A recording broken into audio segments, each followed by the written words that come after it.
విశాఖలో పెట్టుబడులకు మరో అంతర్జాతీయ దిగ్గజ సంస్థ ముందుకొచ్చింది. మధురవాడ ఐటీ క్లస్టర్లో అత్యాధునిక జీసీసీ ఇన్నోవేషన్ క్యాంపస్ ఏర్పాటుకు ఏఎన్ఎస్ఆర్ సంస్థ రాష్ట్ర ప్రభుత్వంతో ఒప్పందం చేసుకుంది. ఈ సందర్భంగా గ్లోబల్ కేపబిలిటీ సెంటర్స్ కోసం ఒక ప్రత్యేకమైన ఇన్నోవేషన్ క్యాంపస్ స్థాపించేందుకు ప్రపంచంలోనే అగ్రగామిగా ఉన్న ఏఎన్ఎస్ఆర్ సంస్థ ముందుకొచ్చింది. మధురవాడ ఐటీ క్లస్టర్ లో అత్యాధునిక జీసీసీ ఇన్నోవేషన్ క్యాంపస్ ఏర్పాటు చేస్తామని మంత్రి లోకేష్ సమక్షంలో రాష్ట్ర ప్రభుత్వంతో ఒప్పందం చేసుకుంది. ఈ క్యాంపస్ ద్వారా ఏఎస్ఎన్ఆర్ సంస్థ రాబోయే 5 ఏళ్లలో 10,000కు పైగా ఉద్యోగాలు కల్పించనుంది.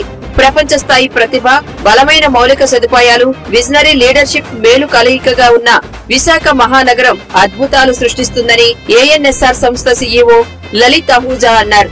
విశాఖలో తాము ఏర్పాటు చేసే ఇన్నోవేషన్ క్యాంపస్ ప్రపంచ స్థాయి ప్రతిష్టాత్మక సంస్థలకు గమ్యస్థానంగా మారబోతోందని చెప్పారు.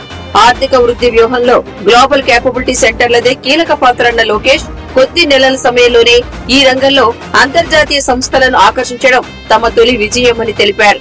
జీసీసీల అవసరాలకు అనుగుణంగా పాఠ్యాంశాలు, cloud, AI, cyber security, product engineering ను బలోపేతం చేస్తూ టాలెంట్ పైప్ లైన్ కోసం పలు కంపెనీలతో కలిసి పనిచేస్తున్నామని వివరించారు.